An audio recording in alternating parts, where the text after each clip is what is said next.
According to my clock, it's now 6:30. And for the first time, I think I can say this live from New York. It's the pre-convention workshop. So I am in New York City, so it's actually 9:30 here. So if I make references to time, know that I'm trying to translate and I may be a little off. For those of you I have not met, I'm your bishop, Jennifer Bell, and I am in New York City. I just arrived this afternoon because the church that I was the rector of is consecrating their new building on Saturday, and I'm going to get to preach at that. So very excited to do that, and then very excited to hop on the plane on Saturday afternoon and get back to St. Luke's at the Mountains for Sunday morning. So we have our convention workshop tonight on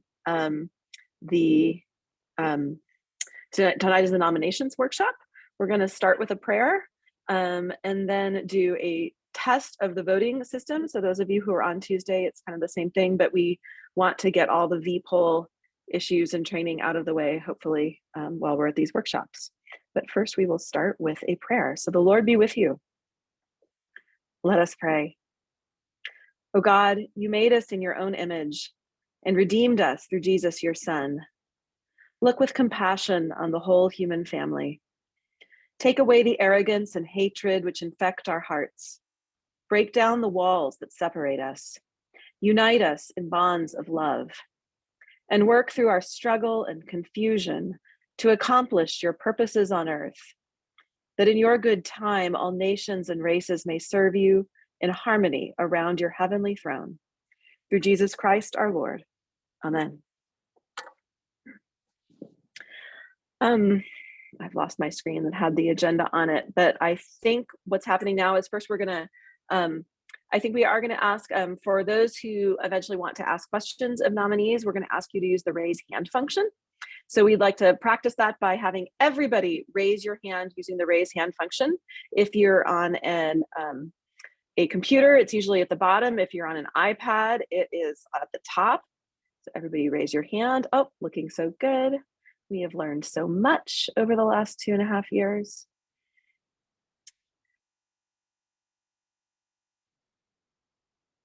All right, congratulations. Now you may lower your hands.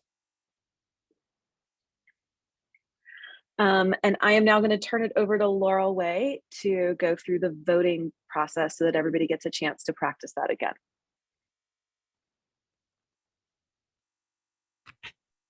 Good evening, everyone.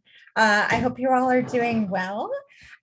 We are going to do another demonstration of the V-poll system. This is going to be the voting system that we do at the business meeting at convention on Saturday. What we are going to be doing is we are going to be asking you all to use your cell phones at convention, cell phones, or if you have a tablet, bring a tablet, but you'll be using any smartphone device or any smartphone or tablet device that you have in order to vote. What we are going to do is we are going to ask you to log in to the V-poll login system. So we're going to share our screen. You're going to go to vpoll.mobi, and I'm putting the link to it in our chat. So once you get to that login screen, you're going to enter an access code, and the access code is going to be 1062022. I'm putting it in chat too. So once you log in and enter in the access code, you'll click the button that says join. There's going to be one more screen that's going to pop up as you see.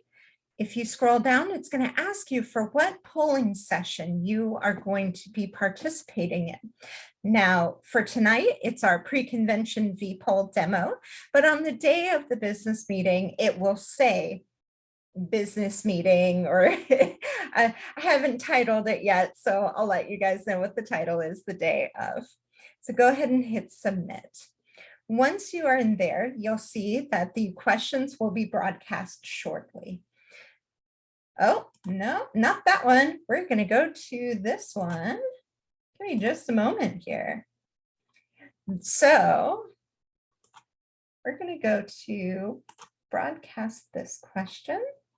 And this is why we're doing it now too. So I can work out all the kinks as well.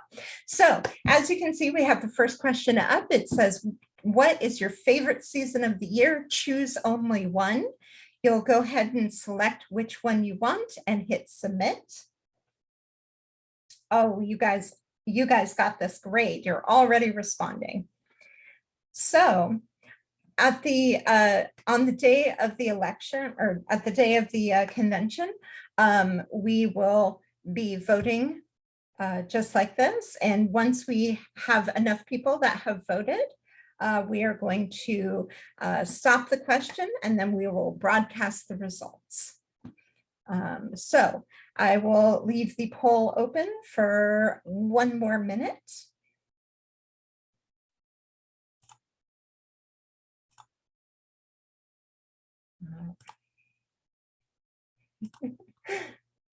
I love everyone's responses.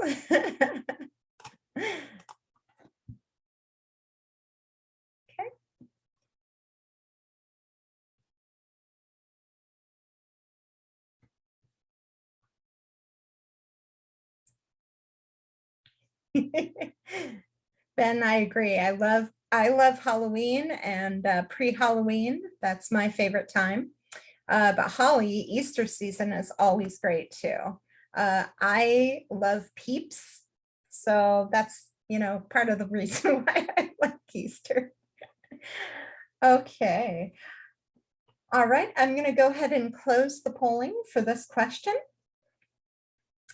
Susan, you'll have another chance. If you click on the link, the vpoll link that is in the chat, it's just vpoll.mobi. And then you'll use that access code 10/6/2022. All right. So now that everyone has voted, we're going to go ahead and broadcast the results. And let's see what we have. With an overwhelming 56%, autumn is the favorite time of the year for the Diocese of Arizona, it looks like. No doubt that's because it's diocesan convention season. Yes, of course. All right, so I'm going to broadcast the next question. This will give you all a chance, if you haven't been able to log in yet, to log in and still get to participate. So this one is a little more tricky. It's, what is your favorite vacation activity? And you choose up to 3. So we have reading a good book, relaxing on the beach or poolside, hiking, rock climbing, sightseeing, going to museums and art galleries, eating delicious food, water sports, camping, or I don't go on vacation, I'm a clergy. So go ahead and select which ones you prefer. Just as you can see, we're doing on screen. Oh, you guys, you all are answering this really quickly. I'm very happy. Okay. Now, just so you all know, while we're waiting for everyone to vote, at the day of convention, if you do not have a smartphone or a tablet with you, we will have polling stations set up so that you can get up and walk towards one of the stations and still be able to put in your vote. If you're having tech issues with your phone, you can't log in, you're having some troubles, we will have tech assistants there to come and assist you so that you can log in. Kate, go ahead. Yes. I missed something. I did write down that number that you said, but I was looking at the screen that displayed you were running that, and how do I open something so that I see choices that I can actually vote on? That is a very good question. So if you can see the chat window, I have posted the link for the VPOL again. So it says VPOL link, and you're going to click on that. So once you click on that, you will see the screen that asks you to log in, and it will ask you for an access code. And that's that number that I put in the chat for you all. Now, I recommend doing this on your phone, either using your web browser on your phone. So if you have Google Chrome on your phone, or Internet Explorer, or Safari, you would log in using one of those. So let me type. So as you can see, I have my phone here. I go to my screen, my either Internet Explorer, Safari, whatever you have, and then you'll type in vpol.mobi. Now there's no .com, there's no .net, it's just vpol.mobi, and you'll hit go. Yeah, Randy. Yeah, I'm trying to do it on my phone, and I type in vpol.mobi, and it doesn't let me select that. Vpol. If I can select vpol.mobile, but that gives me a whole series of different things. web addresses. That'll probably sell you a phone or something if you want to do that. Yeah, definitely not. It's so when you type in VPOL, it's VPOLL. .mobi. MOBI. Yeah. Yeah, I can't select them. Okay, that's okay. That's why we have the polling stations on the day of the business meeting. If anyone is having issues logging in with their phone or logging in on a tablet that they bring, you'll still be able to vote just by stepping up to one of the polling stations that we have. Okay. The other thing is we will be providing the Wi-Fi access code to everyone for the business meeting only. So when you come in, you will receive a slip of paper, delegates only, of course. So any voting delegates will receive the Wi-Fi passcode to make it easier for you to log into VPOL and use VPOL the day of. Ingrid, yes. On my phone, it shows up as app.vpol.mobi, so maybe that makes a difference. Thank you, Ingrid. All right, I'm going to go ahead and close this question, and let's check out our results here. All right, so eating delicious food wins. And it looks like reading a good book. Everybody loves reading. Sightseeing, but mostly people like to go on vacation to eat food, and I agree. So if you have any questions before the business meeting in regards to this voting system, you can email me. I'm going to put my email in the chat right now. So give me just a moment here. And one more thing, we did record the video from Tuesday. So if any of you were not able to attend the meeting on Tuesday and would like to hear about the budget and resolutions, it is available on our YouTube channel, and I will post the link to our YouTube channel in the chat momentarily. Thank you, Laurel, and thank you everyone for participating in the electoral process. As you'll see from tonight, we do have voting at convention where you will vote like on one thing, like in the first practice, and there are things where you will vote for multiple people. And so we have to practice both of those. I realize now that I have my agenda in front of me, I did forget to say one thing in the introduction housekeeping, which is that you can sign up for workshops now. If you have not already signed up for workshops for Friday afternoon of convention, Tony is going to put the link for that on the chat. There's some really great workshops going on Friday afternoon, and hope everyone will see what seems most interesting to you and most helpful to your growth as a faithful follower of Jesus. I am now going to turn it over to Drew Ryan to move through introducing nominees. And I'm also going to mention that to be mindful that there are 18 people who are nominated for something. And I don't know if there may be additional people tonight who indicate that they want to be nominated from the floor. So if those of you who have been nominated when you introduce yourselves can be mindful that you are one of 18, that would be helpful in getting us out of the meeting at a reasonable time. Drew, it's all yours. Thank you very much. Okay, so I'll get right to it. First of all, we have convention deputies under the clerical order. There are 4 openings. We have the Reverend Benedict Hedges, the Reverend Dr. Robin B. Hollis, the Reverend Canon John E. Kiragawa, the Reverend E. Scott McComas, the Very Reverend Troy D. Mendez, the Reverend C. Hunter Riffin. Under the lay order for convention deputies, there are also 4 openings. We have Cody Bro, Dr. Don Conley, Canon Judith Conley, Canon Clyde Coons, Dan Packard. For Secretary of Convention, there is 1 opening for a 1-year term, and we have the Reverend Dr. Perry M. Pauley. For Standing Committee, for the clerical order, there are 2 openings for 3-year terms, and we have the Reverend Susan Armour, Father Gerardo Brambilla, the Reverend Allison Lee, and the Reverend Erica Von Haren.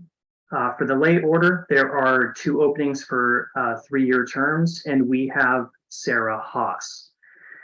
For Diocesan Treasurer, there's 1 opening for a 3-year term, and we have Susie Mortensen.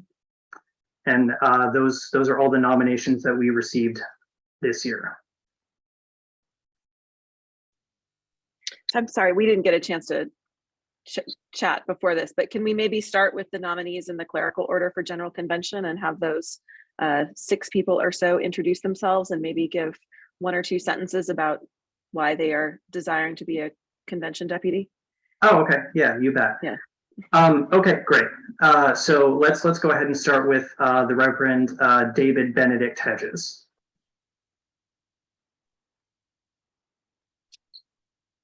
Good evening. My name is David Benedict Hedges. I am the rector of St. Michael and All Angels Church in Tucson. I am also a vowed religious in the Brotherhood of St. Gregory, one of the dispersed religious communities of the Episcopal Church. In addition to serving at St. Michael's, I am also serving in my 2nd term on the Standing Committee of the Diocese, and the Bishop has prevailed upon me to be the parliamentarian of convention this year, so you'll see me up front. Thank you, Bishop. One of the key gifts that anybody needs to go to General Convention is wanting to be there. It's really not for everybody. But I find a great deal of joy in it. It is an energetic, often sometimes frustrating, but usually uplifting by the end of it, enterprise. And I've long just been drawn to these governance roles in the church. I'm not really interested in, being in a sort of star leadership position, but being part of a group that is doing discernment and leadership together in a legislative context is, it can be pretty amazing. I served in 2015 as a deputy in the Diocese of Chicago, and then just this year as a deputy for the Diocese of Arizona, and it was a real joy. If you know me, you know that probably my central sort of reputation is as a liturgy wonk, and I will definitely bring that to the convention. We did work this summer and pass a complicated pathway through a pathway forward toward the renewal of the Book of Common Prayer, with a commitment to the idea of the Book of Common Prayer as a book, but also as something that might be expanded to a digital format as well, and open the sacraments, all of the sacraments for all of the baptized, particularly marriage for same-gender couples, and to not only have that, which we've had for several years, but to get it in the prayer book eventually, but also to deal with a number of other prayer book renewal issues.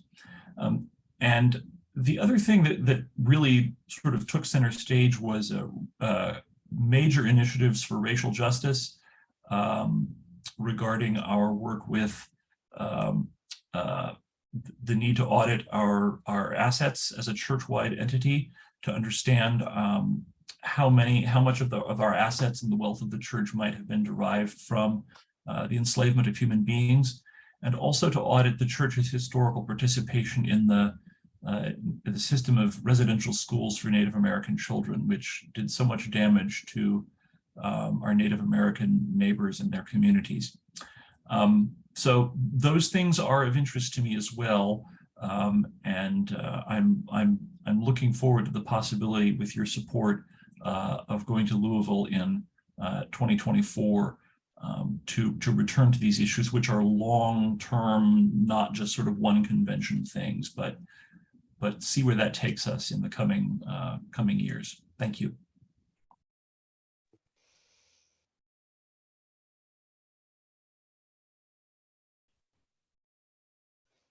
Okay, I guess I'm up next. Is that it? Hi, I am Deacon Robin Hollis. I am looking to be voted again to serve our diocese as a member of the clergy deputation to General Convention. I currently serve as the director of the Deacon Formation Academy. I have other diocesan roles where I too am on standing committee in my second and final term. I also work with the anti-racism team as well. In a parish perspective, I have served at St. James the Apostle in Tempe. I am excited to be able to again accept a nomination, and I am looking forward to being able to use my abilities of thinking outside the box, of being able to look for innovative solutions, as well as keeping in mind our missional and goal statements here in Arizona as we look forward to what we're able to help with at General Convention. I think Brother David did a great job explaining some of the really key resolutions that are out there and the types of legislation we would be looking forward as we move forward. I think it's important to understand that we are part of something larger, and at the same time, as a deacon, my role as is examined by the bishop when we go through ordination includes that we as deacons are to interpret the church the needs and the concerns and the hopes of the world. So in a way, it's the bringing the world to the church and the church to the world. And one way I think we can do that is understanding what we're able to accomplish through our governance and through the fact that we have an episcopate that we can continue to be very much involved, even though there is a lot going on, but we can still make a difference in however we move forward. And so my ability to dive into details, to get into the weeds, and yet at the same time to be able to step back and look at the big picture, I think would be very helpful. I enjoyed learning a lot about the convention. I understand it was very different from past years, but I believe having that knowledge will make me even a more effective and efficient deputy on your behalf. So thank you for the privilege to speak to you tonight. I look forward to answering any questions you may have. Thank you. Okay, next up we have the Reverend Canon E. Kiragawa.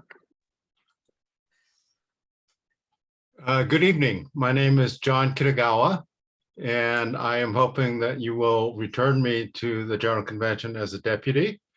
I have served at 10 previous conventions, 4 from Maryland and 6 from this diocese. And one of the things that longevity helps is the ability to be appointed to leadership. I want to thank Brother David for the shout out about the work on racial justice and reconciliation. Much of that came through a committee that I co-chaired called Truth Telling Reckoning and Healing, all about racial justice and reconciliation. That group presented the convention with 6 resolutions that were deemed essential.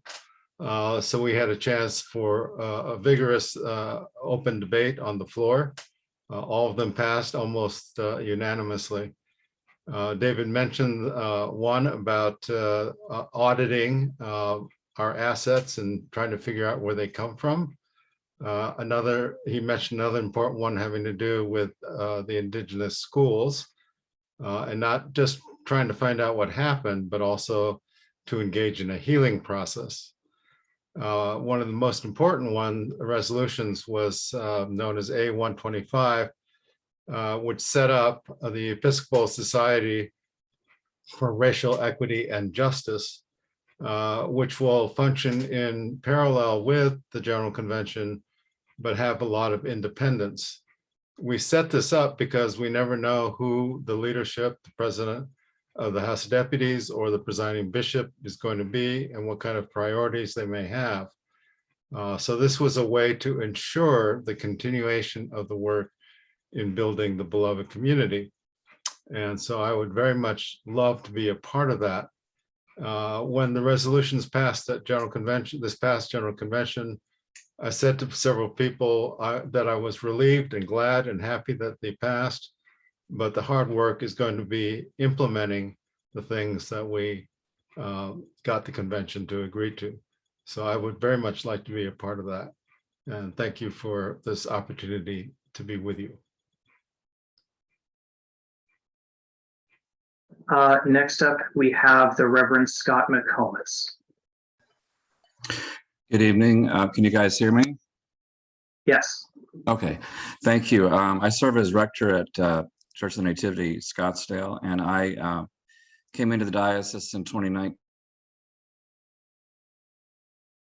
I served previously in the Diocese of Fort Worth as a General Convention deputy when the convention was in Austin, and spoke to one of the resolutions, I think it was B024, which had to look at enforcing the remaining 8 or so dioceses that would not affirm LGBTQIA clergy, either partnered clergy serving or recognizing their marriage. And so I spoke twice at convention on that. And it passed, I think, overwhelmingly 90 something to, or I can't remember exactly, just a couple of holdout dioceses that were still lingering on kind of in the old model. I also had the honor of being elected to serve as a deputy to Province 7, which is the New Mexico, Arkansas, Louisiana, Texas, Oklahoma, parts of Kansas, etc., and was interested in that. That particular position helped me to really be engaged in the governance and structure of the church. I list this in my bio: the congregational and diocesan vitality and what that means in church-wide leadership. When I was preparing for Austin in summer of 2018, I went to the diocesan office in Fort Worth for 3 Tuesday afternoons for 3 hours each and read or skimmed about 350 resolutions. I wanted to be fully aware of what was coming up. I didn't want to vote on something that I didn't know about. And of course, while we were there, we had an additional 150 resolutions that came up that year. So I was really surprised that I became a very engaged in the policy of the church and the governance and the legislativeness, if you will, of General Convention. One of the things that I think that really needs to be addressed at our next convention in Louisville is that we only have 3 dioceses of 109 domestic dioceses and some of the overseas dioceses that have actually approved and implemented the land acknowledgement of our indigenous forebears. Arizona, Olympia, which is Western Washington State, and Minnesota. And so that is something that is very important in Arizona, and I think it should be around the nation. So that's one of my particular interests. I won't take any more time because I know we have 18 people, but I appreciate the opportunity to answer any questions that you might have. Thank you. All right, thank you very much. Next up, we have the Very Reverend Troy D Mendez.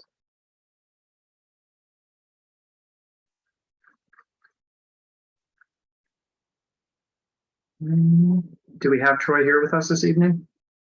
Here. There we go. Oh, yeah, there we go. There we go. Thank you. Hi, everyone. I'm Troy Mendez. I'm Dean at Trinity Cathedral in downtown Phoenix. And I've been serving there for 9 years. I've just completed serving as a deputy at the past 2 general conventions representing the Diocese of Arizona. At that time, I was the head of the deputation for both of those general conventions, the one in Austin and then the most recent one in Baltimore. Part of that responsibility that fell upon me was to orient and train all of the other deputies that were attending at general convention. And so planning times that we could go and meet together and unpack all of the issues that are going on and were going to be presented at general convention.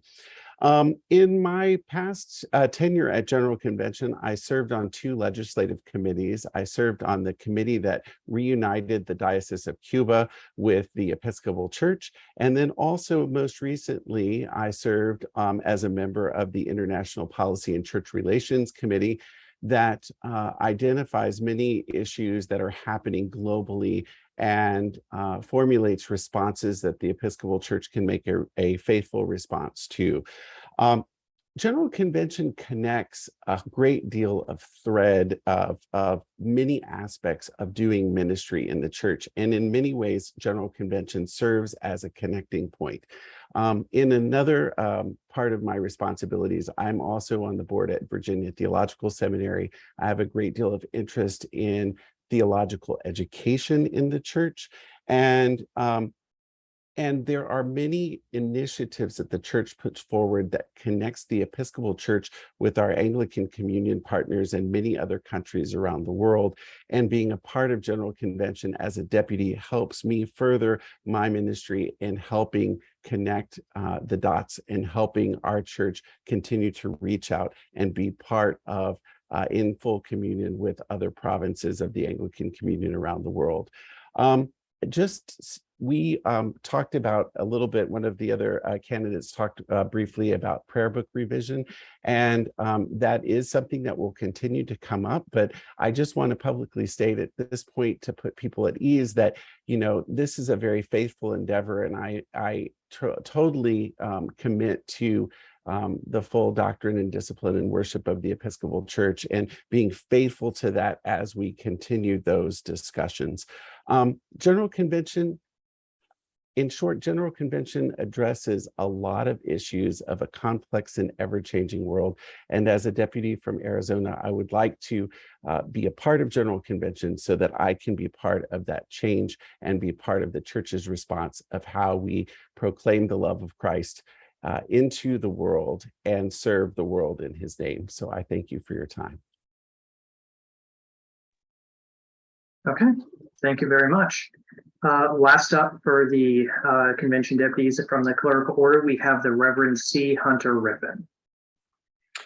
Hi, good evening. My name is the Reverend Hunter Ruffin. I serve as the rector at Church of the Epiphany in Tempe and have been in the diocese for 4 years now.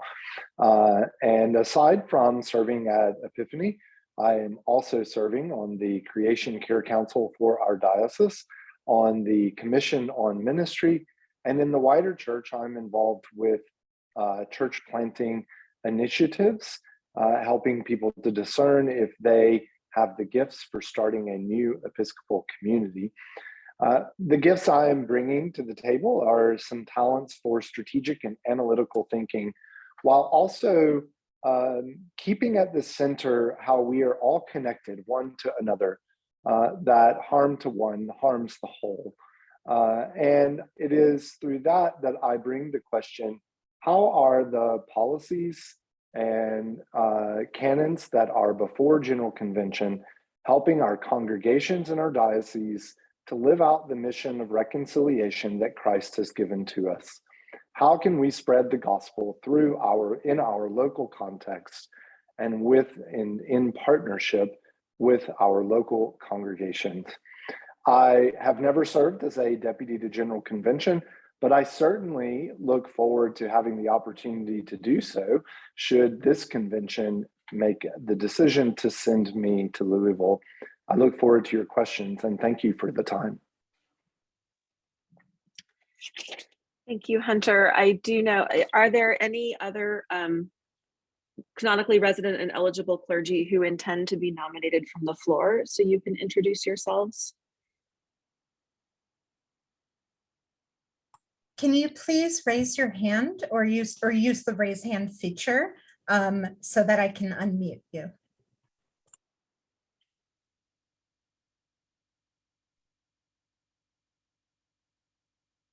Canon Anita. Good evening. I am the Reverend Canon Anita Braden, and I serve as Canon to the Ordinary and Chief of Staff here in the Diocese of Arizona. I bring more than 2 decades of ministerial service to the church, and I would really like the opportunity, if you so choose, to allow me to be a deputy in General Convention. I have served many years ago, but the church is an ever-changing body. And one of the gifts I bring to the table is the ability to look through complex ideas, whether they are theological or in the world, and be able to discern the will of the people of God so that we will be able to make a difference. I would love the opportunity to join my voice with others who have served in this capacity. And I have the ability and understanding of what we in this diocese are endeavoring to do with the Spirit. So I hope that I can be a representative of you all, and I look forward to serving and continuing to serve. Thank you. Are there others? Drew, you want to move on to lay deputy nominees? You bet. Thank you. Okay. So first up for lay order convention deputies, we have Cody Bro.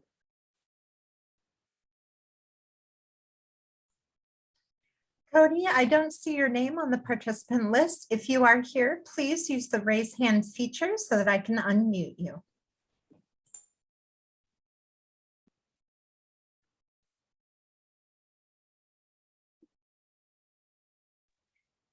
Cody may not be with us tonight, so we can go ahead. Looks like it.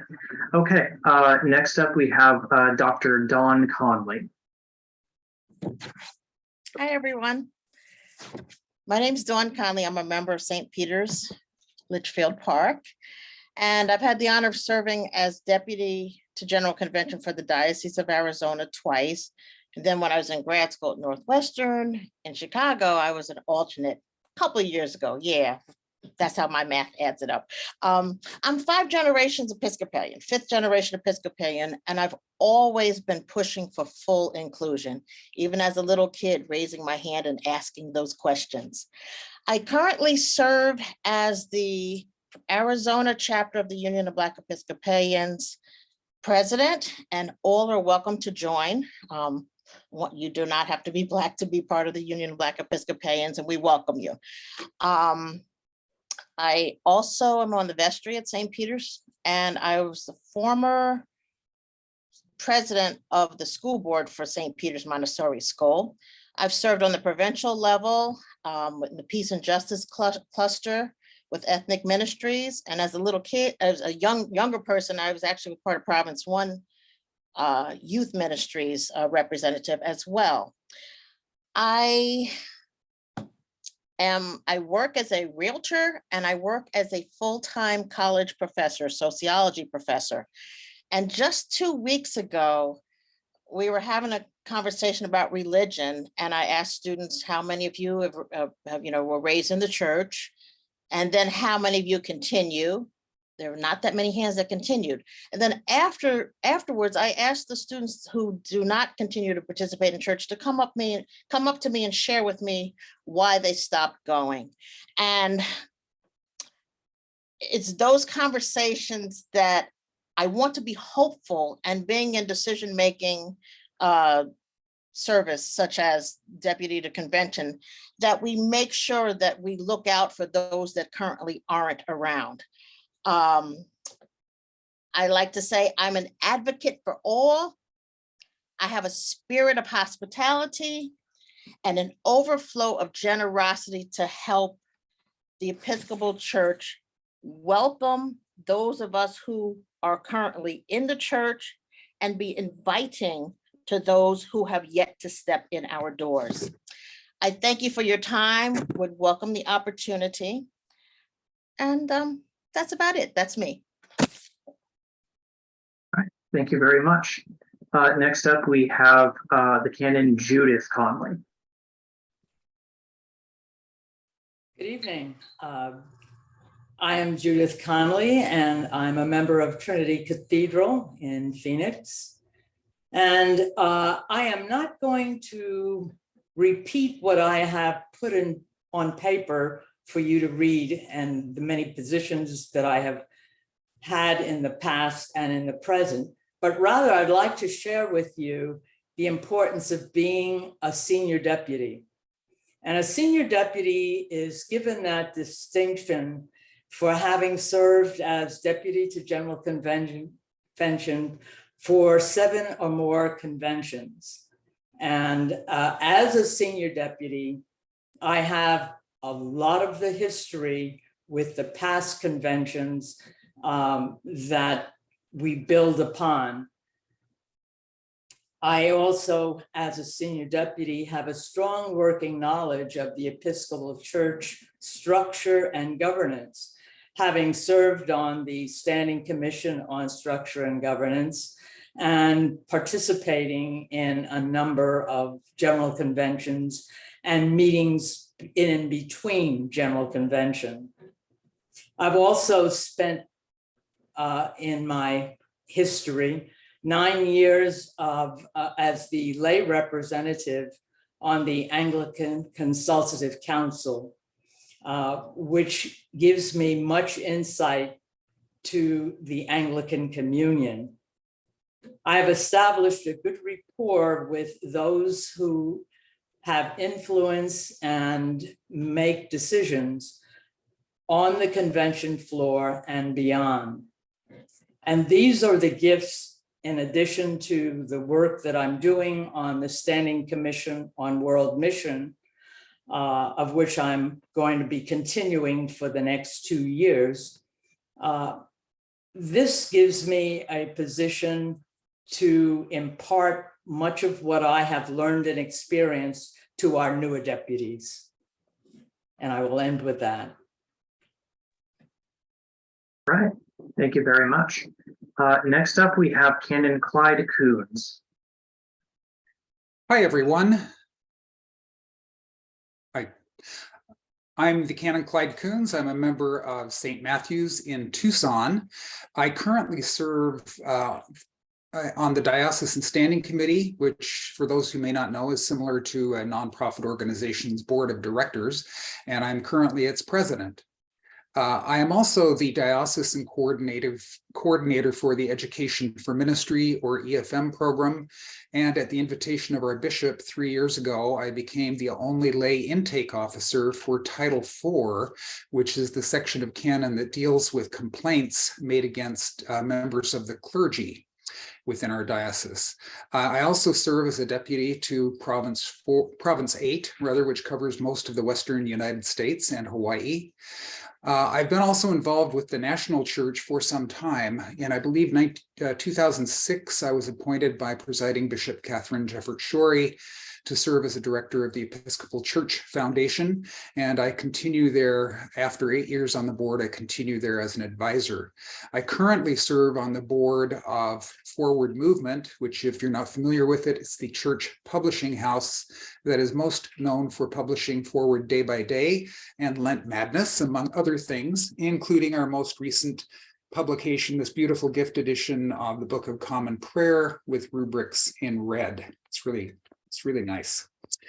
I was a delegate to the 2018 General Convention and also represented the diocese as an alternate delegate at our most recent 2022 General Convention. I have served on the church's Committee for Socially Responsible Investing and Stewardship, as well as a member of the convention's LGBTQ caucus. So I bring certain skills to the table in terms of nonprofit governance, which I have taught through the ASU Lodestar Center on for nonprofit innovation. I believe that our church is in an important time of transition. It's been mentioned by several other candidates or nominees rather, that we are going through a lot of processes related to racial reconciliation. I have found in my work through the church that the Diocese of Arizona actually leads the church in many respects. Our bishop has had the foresight to name canons for Native ministries and for Hispanic ministries. Very few dioceses have that kind of position in place. We are kind of at the forefront of that kind of work. You may or may not be aware, but at our last General Convention, we elected for the first time 2 women as president and vice president of the House of Deputies. And both women are women of color, which is a giant step forward for the church. I would be honored to continue once again as one of your lay delegates to General Convention, and I would appreciate your vote. Thank you. All right, thank you very much. And then lastly, we have Dan Packard.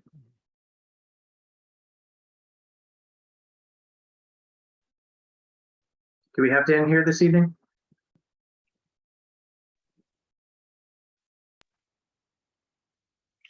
In the absence of... Hi. Okay, there you are. I was just trying to get off mute. Sorry, my computer wasn't cooperating. So yes, I'm here. So I'm Dan Packard. And for those of you who don't already know me, I'll tell you a little bit about my background. I've been first elected to be a General Convention deputy back in 2015, and I'm hoping to be reelected this time. I also served at the most recent General Convention in Baltimore. In my life outside of church, I am an attorney and a former certified public accountant with Ernst & Young. I currently work for a major bank, administering endowment funds and other investment funds for large institutions and nonprofits, such as universities and foundations and churches.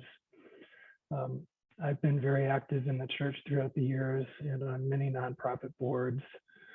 In the church, I've done probably, it seems like, almost everything that doesn't involve a collar at one time or another. I've been a warden, I've been a vestry member, a choir member, EFM student, EFM mentor. My favorite thing was probably being a youth leader. I love kids.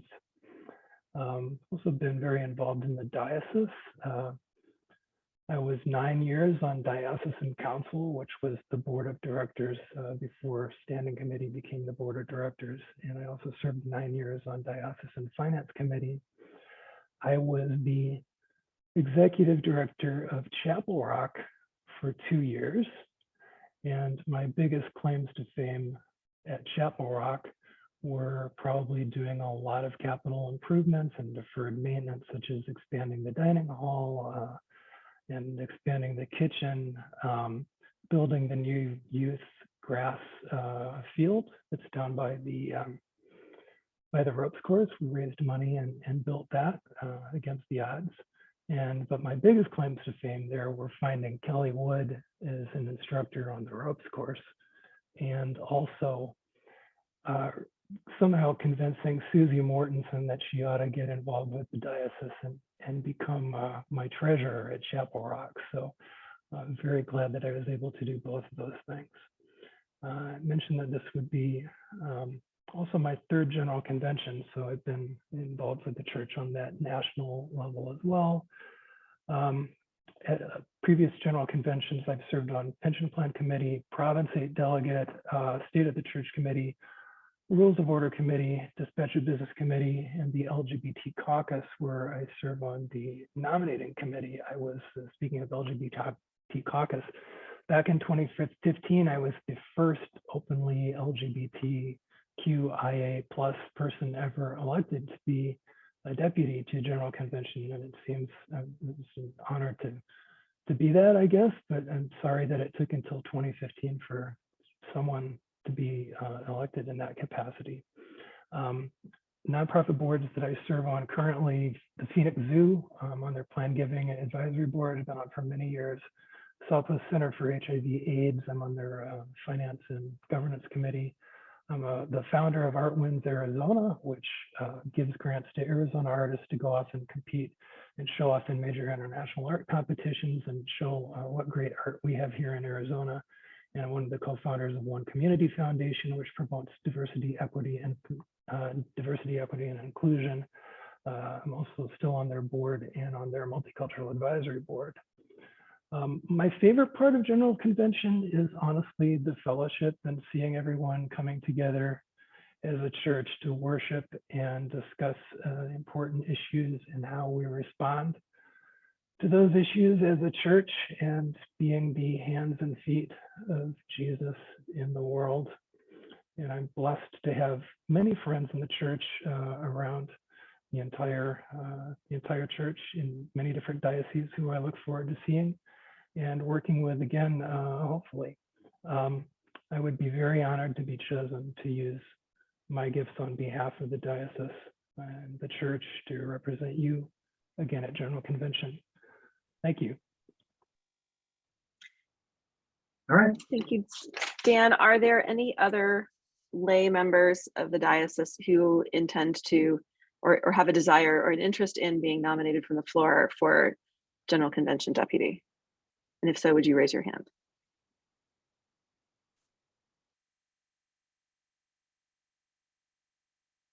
Okay.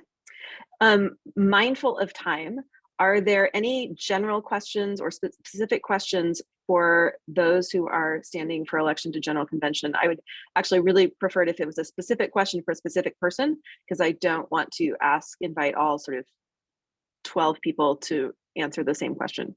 Are there any questions from people who are attending this meeting for them based on something you heard tonight? If so, raise your hand. If not, we will keep going. Okay, moving on.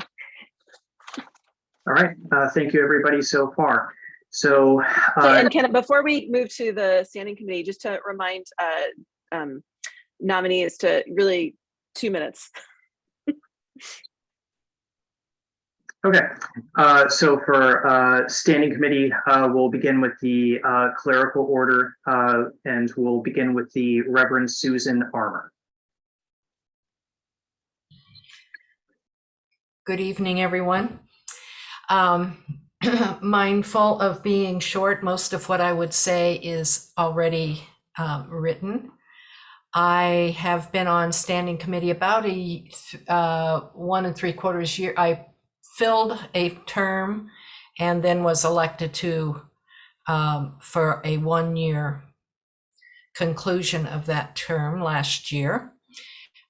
Standing committee, I think, is an important place to be,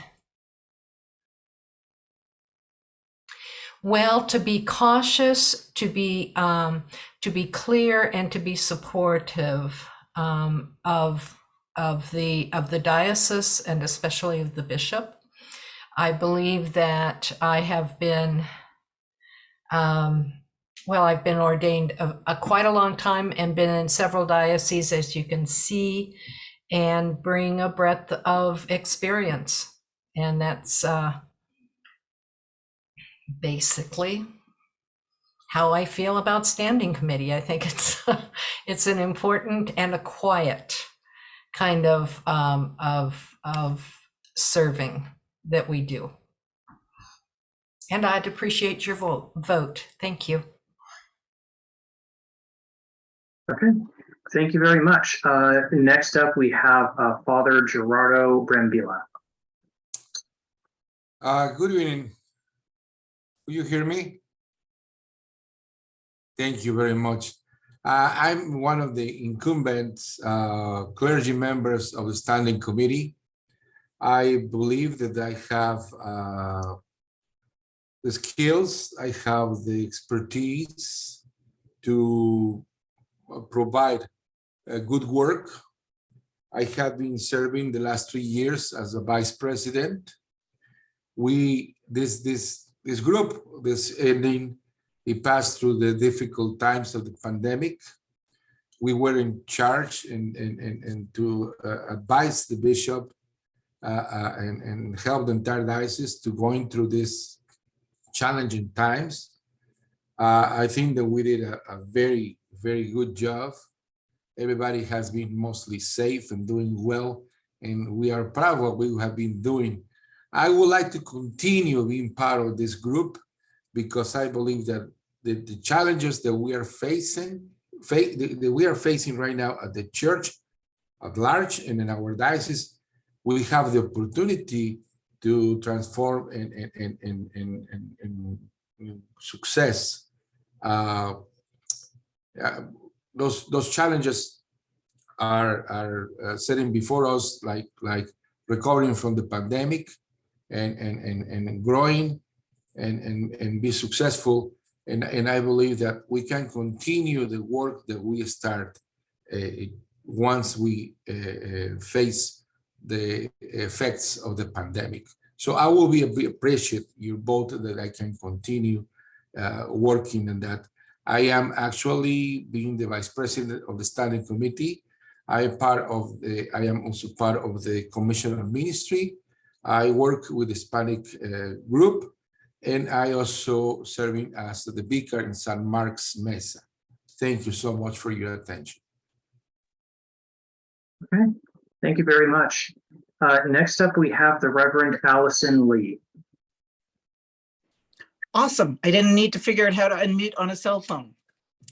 I'm the Reverend Allison Lee. I'm the interim rector at the Episcopal Church of the Epiphany in Flagstaff.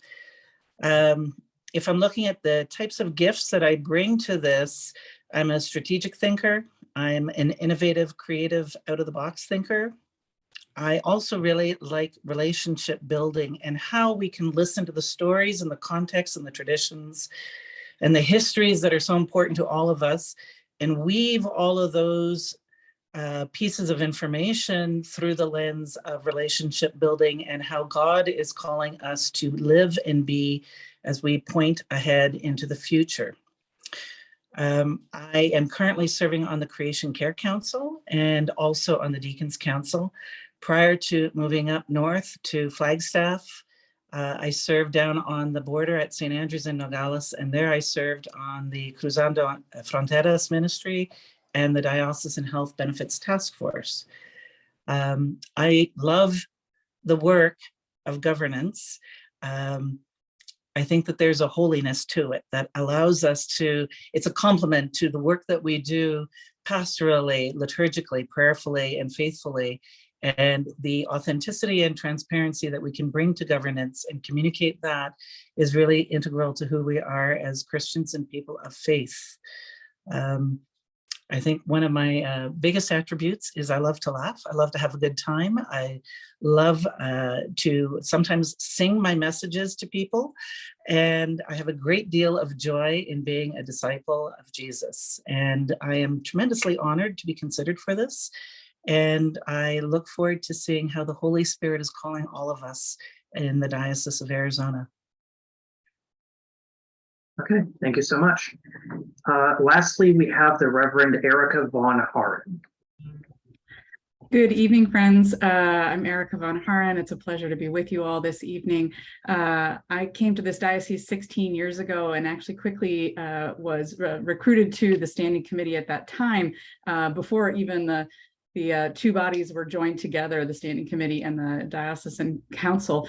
And now having spent another decade in our diocese and having learned a fair amount of skills during that time, it's exciting to imagine putting all of that to work for the good of our our collective as we go forward. We're of course facing challenges in a whole host of ways, as we kind of all know, as we look ahead at the religious landscape and various ways that we want to be in touch with the world, spreading the kingdom message. And I think I bring creativity and strategic business acumen that can hopefully assist the bishop and the whole of us in our work to be able to spread that out, kind of keeping in balance our faith life and our business savvy at the same time.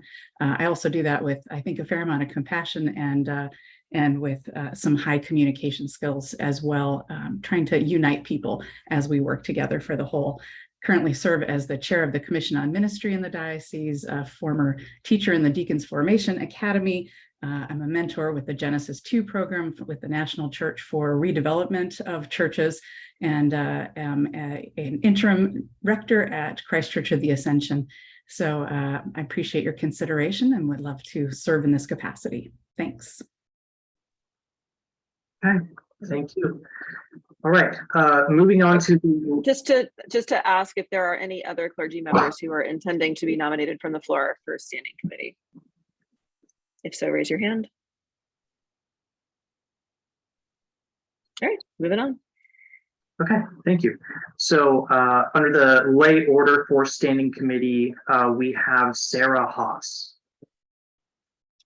Hi, I'm Sarah Haas. I'm a member of the Resurrection Mission in Gilbert, and I have been feeling a call to come work in the diocese for a little while, and I talked with Erica Von Heron, and she said, I think you'd be a great fit for the standing committee.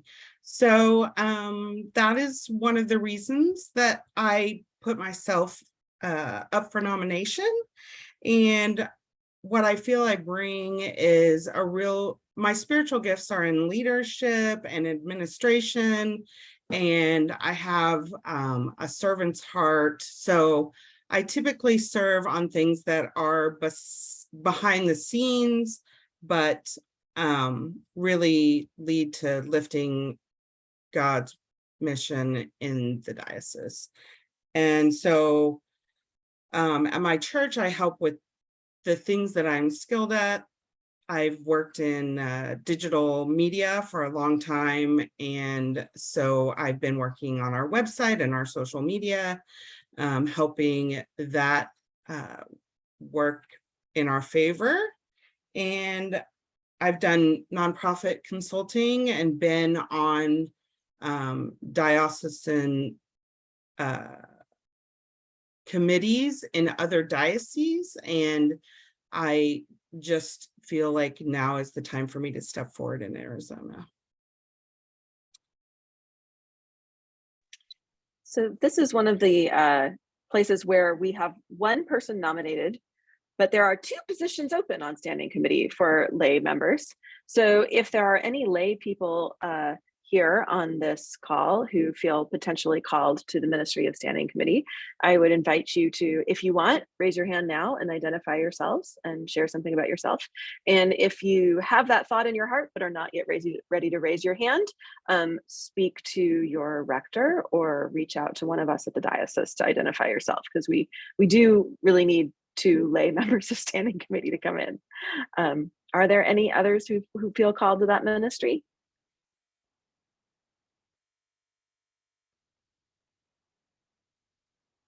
All right, well, if you have questions about what it is to be on standing committee, or if you would like to volunteer a friend, you may wish to speak to some of your fellow church members who you think have the gifts and skills to serve on standing committee. Are there questions for those who have been nominated to the roles of standing committee from those on the call tonight?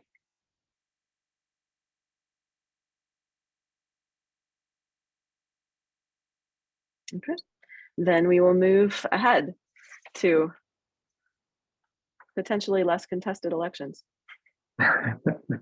Thank you. Okay, next up, we'll we'll go ahead and look at Secretary of Convention. So the nomination we received for this was from the Reverend Dr. Perry M. Pauley. Oh, hi, everybody. My name is Perry, and I was trying to raise my hand to be helpful. I currently serve at Trinity Cathedral in downtown Phoenix, where I'm the associate priest. And I have been the Secretary of Convention for this past year. So one of my duties as Secretary of Convention is I'm an ex officio member of the Standing Committee. So I've attended the meetings and asked questions, but obviously don't have a vote in that role. In my academic career, which I had before becoming a clergy person, I was the secretary of our school. So at every school-wide meeting, I would take notes, and I do have some experience that I will bring to the table if I'm reelected to be the Secretary of Convention. So thank you very much.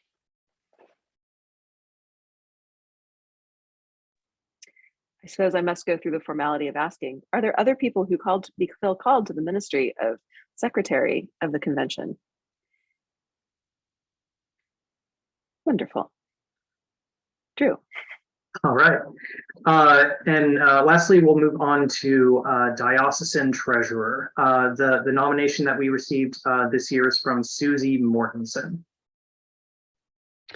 Good evening. I'm Susie Mortensen, and I have served as the treasurer of the diocese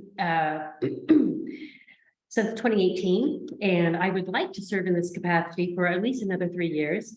I'm also the treasurer for my home church at St. John the Baptist in Glendale, and as Dan Packard called out, I am also the treasurer at Chapel Rock. I am a certified public accountant.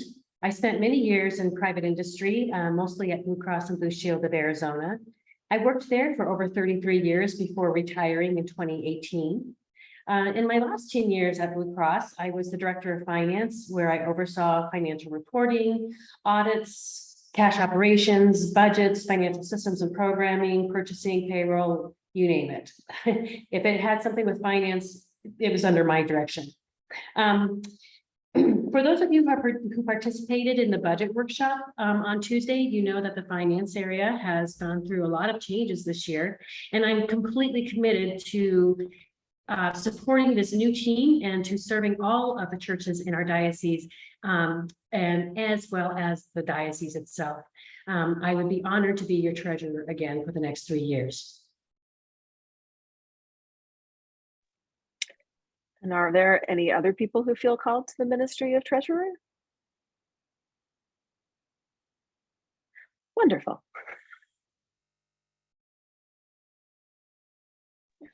Okay. Actually, that is the end, right, Drew? Yes, those are all of our nominees. All right. Are there any additional questions? I was hoping to end by let's see, it's 7:45 your time. So we've got a couple minutes. Are there questions for any of the nominees that you've heard tonight? If so, raise your hand. A reminder of total nominees. Okay, so so there are 4 clergy deputies to General Convention and 4 lay deputies to General Convention. And in addition to that, the alternates are the people who come in sort of like 5th, 6th, 7th on down. The Diocese of Arizona will bring the 4 deputies plus 1 alternate in each order to General Convention in Louisville in 2024. For Standing Committee, there are 2 clergy spots and 2 lay spots. And there is obviously 1 secretary and 1 treasurer. Who else is on Standing Committee currently? That is a very good question. And now I have to answer all of the, look at the website, because I don't remember who's rotating off.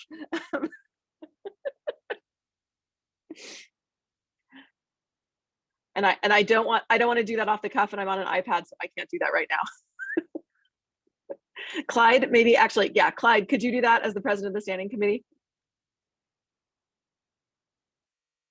Unmute yourself.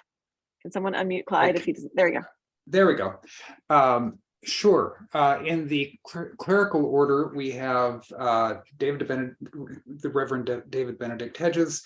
We have Father Gerardo Brambilla. We have Susan Armour. We have Susanna Santabenez. We have the Reverend Robin Hollis. And we have Michael Halley, Deacon Mike Halley.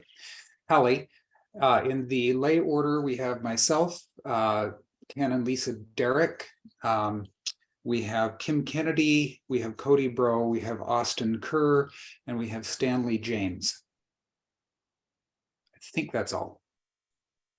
I've also put in the chat the link to our standing committee page on our website.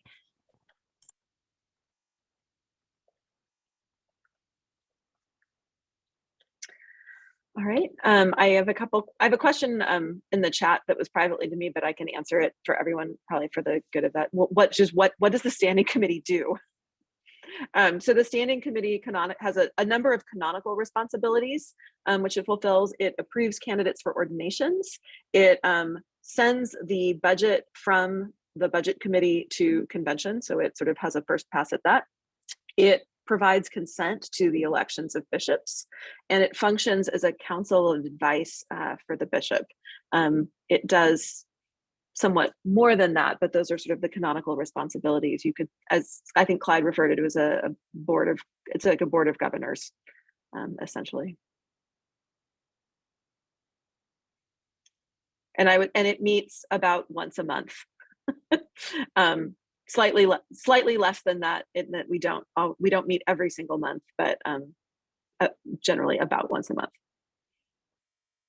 And we don't have a particular date or time that we are currently scheduled to meet, because at the standing committee's first meeting is immediately following general convention, and then at that point the standing committee decides when it will meet based on the schedules of the people who are elected to standing committee. Currently we've been doing Wednesday afternoons at 3:30, I think. Well, thank you all for being with us tonight. We meet on Zoom or at the cathedral generally. And if we are meeting in person, we also have the capacity always to have some people zooming in. We do try to make sure that the standing committee represents the diocese as a whole, which means it is not something that is only for those who happen to live in Phoenix. As just one closing celebration, I want to honor those who served as General Convention deputies in 2022. I don't know that we had announced this formally through diocesan channels, but your General Convention deputation won the General Convention trivia game. So congratulations of the highest order, that we were the nerdiest diocese and everyone won t-shirts. So if that sort of thing appeals to you, maybe your General Convention deputation. Thank you to Drew for being our chair of nominations this year and last year as well. Hope that continues too. And we will see you all, or many of you, at the El Conquistador in Tucson in a week and a half, 2.5 weeks for convention. So go in peace to love and serve the Lord. Bye-bye.